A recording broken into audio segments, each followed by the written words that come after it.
For sure, them belts coming with me.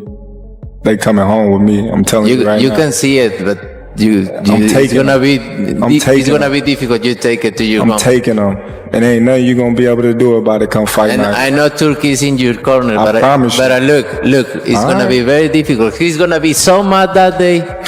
Believe me.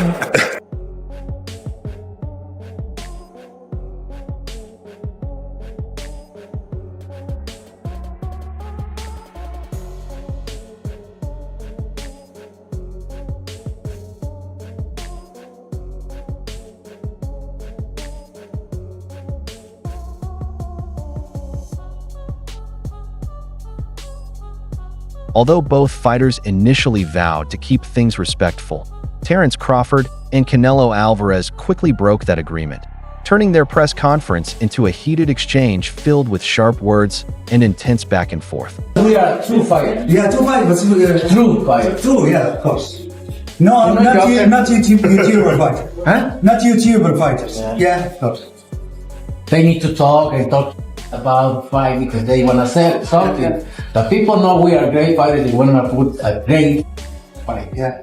We don't need to talk. I am sure in the end in the mid of September. The mutual respect between the two quickly vanished as they resorted to taunts and trash talk, treating each other like any other fierce rival. As expected, the verbal sparring had a clear instigator. You can probably guess who set things off. I see you. I see you. You see I'm different. I see you too. You see I'm different than all the other ones. No, I see you. No, you don't know different. You're nothing different. I'm different. Nothing different. I'm different. We'll see. You gonna see. You know it. We'll see. We'll see. Although the bout was hailed as the fight of the century, Alvarez seemed unfazed by the idea that American contender Crawford, moving up from light middleweight, could make the contest competitive. Early on, Alvarez downplayed the matchup, believing he had little to prove by defeating someone who began his career at lightweight. When questioned about how a loss to the two-time undisputed champion Crawford might impact his legendary status, the 34-year-old confidently replied, "He's not going to beat me. Don't worry about it. He's not going to beat me." Regardless of the outcome, there's no denying this fight will earn its place in boxing history. He's not gonna beat me. Don't worry about it. He's not gonna beat me. Don't worry about it. I think this fight is gonna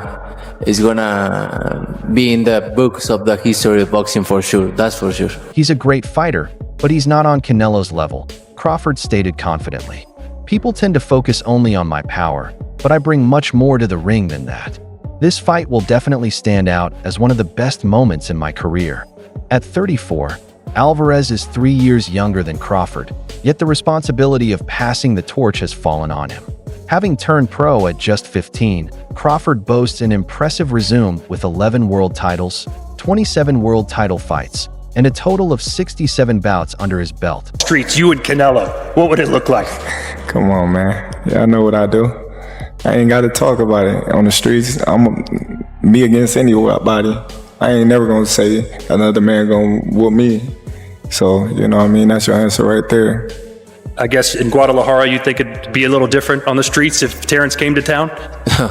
I think every city, every place is different, no? It's different.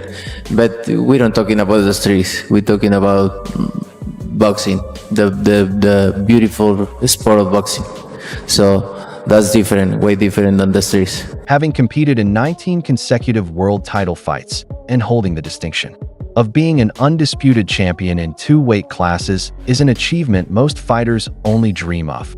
According to Crawford, he aims to become the first male boxer to claim undisputed titles in 3 different weight divisions. In a respectful nod, he also acknowledged Claressa Shields, the American female champion who has already made history by securing multiple undisputed titles in women's boxing. However I gotta fight, I'm gonna win. Simple as that. I'm not gonna let somebody else force me or tell me how to fight when I've been fighting my whole life. You know, I won't be running. You know, I could tell you that. But I will be, you know, doing a lot of touching. Get me wrong. He's a great fighter, like I say, he's no Canelo. Alvarez began his professional career at just 15 years old in 2005, while Crawford made his debut at age 20 in 2008. Backed openly by a major promoter, Crawford has said, "This is the fight he has always wanted. I called out Canelo because he's the last great fighter from our era. The one who came after legends like Floyd Mayweather, Manny Pacquiao, and Oscar de la Hoya," Crawford explained. "We both rose during that golden age, and while he got the opportunity to face those giants, I never had those chances. This is my big moment. This is my chance to shine." I'm very excited, motivated, because this is all about. I want to make history, and I'm very excited for this fight. He's not gonna beat me. Don't worry about it. He's not gonna beat me. Don't worry about it. I think this fight is gonna. Now set to headline a blockbuster event at the Las Vegas Raiders' new €1 billion, 6,500-seat stadium. The stage is perfectly set for the showdown. Crawford confidently declared that he will never lose to Canelo, either inside the ring or outside of it. "Come on, man, you know what I bring. I don't need to talk it up on the streets," Crawford said. "I'll never say another man can beat me. That's the truth." In response, Canelo fired back. "We're not talking about the streets here. This is about the sweet science, the noble sport of boxing." Listen, however they rate me, it doesn't matter. At the end of the day, we got to fight, and I'm going to win the fight. As simple as that. Can I ask you about if there's any rematch clause with this fight with Canelo? No, it's not. Is that something you push for? No, I didn't. And there's any weight restrictions to the fight at all? No, it's not. Following the brief but intense press conference, host Todd Grisham praised both fighters for their focused mindsets ahead of the highly anticipated clash. Crawford emphasized that his attention isn't on how the judges might score the fight, but rather on controlling what's within his reach. "I can't worry about the judges. My job is to focus on what I can control inside the ring, going out there and winning the fight decisively," he said. Crawford acknowledged Canelo's legendary toughness. "He has a granite chin and is incredibly durable. We've seen him take hits, but never to the point where it's beyond his limits. Of course, under the right circumstances, anyone can be knocked out. Throughout my career, I've always risen to the occasion. This is my moment, and I won't let Canelo take that away from me." With Crawford moving up 2 weight classes for this fight, Canelo understands the challenge his opponent faces and the stakes involved. Fighters would like to put on a weight restriction to this type of fight. Why didn't you want to do that? Because I want him at his best.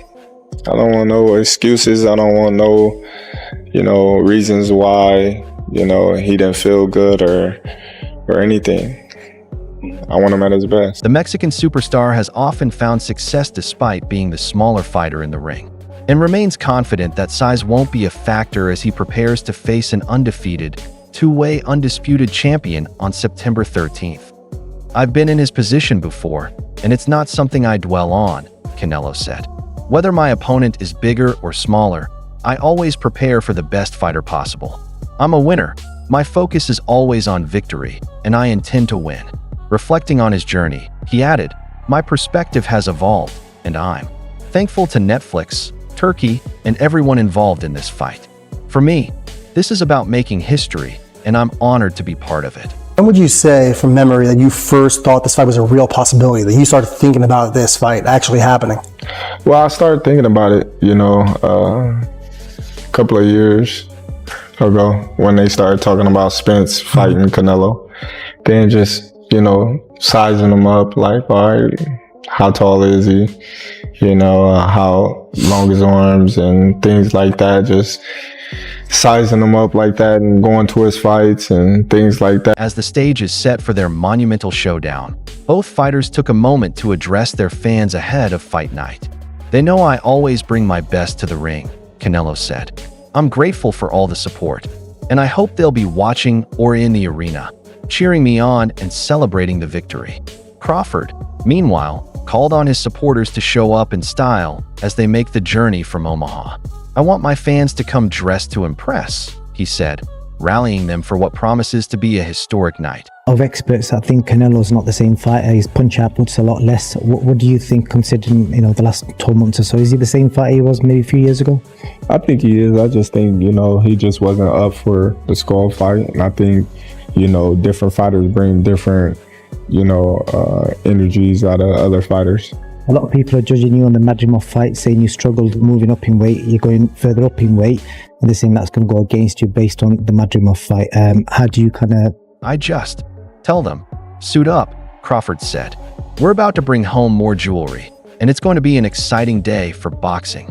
If successful, Terence Crawford will make history as the first male boxer to become an undisputed champion in 3 different weight classes. The fight is set to take place at the NFL's Las Vegas Raiders Allegiant Stadium, a massive venue that can hold 65,000 fans. This event will also mark the debut show for UFC President Dana White's new boxing promotion, adding even more buzz to an already monumental night. Oscar De La Hoya wastes my time with this question. Yeah, we saw Oscar De La Hoya trying to say that the fight was going to take place maybe in the daytime. Yeah, this is what I want from you, to say his name. I decide with Dana White to have a breakfast in MGM at 10 a.m. inshallah. Then we will go to the arena to have the fights quick. The press conference opened with remarks from His Excellency Turki Alshik, who shared that he had dined with both fighters on Thursday evening. However, with the formalities behind them, the true focus now shifts to fight preparations. I want to thank these 2 giants, exceptional athletes. Ultimately, this moment happened by the grace of God, he said. Before midnight, we shared a peaceful dinner. They were professional and respectful in my presence. But once the clock struck 12, all bets were off, and the real battle began. Dinner to Carbon, and in the night we will watch. The head of the General Entertainment Authority has been a powerful force behind Saudi Arabia's significant investment in boxing over the past 18 months, though he rarely appears publicly alongside fighters at major events. In his opening remarks, Alshik made clear his expectations for these 2 top athletes of their generation, dismissing Tom and Jerry style fights and demanding an explosive, memorable showdown. Kicking off a 3-city press tour covering Las Vegas, New York, and Riyadh, Alshik fielded media questions before stepping off the stage. It took nearly 25 minutes before either fighter took the microphone. Saudi Arabia has poured vast resources into sports as part of a broader effort to diversify national income. However, critics continue to accuse the kingdom of using sports as a tool for sports washing and propaganda. Despite these controversies, with Alshik poised to launch a new venture featuring super fights aired on Netflix and a fresh promotional company to support it, Saudi Arabia's commitment to boxing investment shows no signs of slowing down.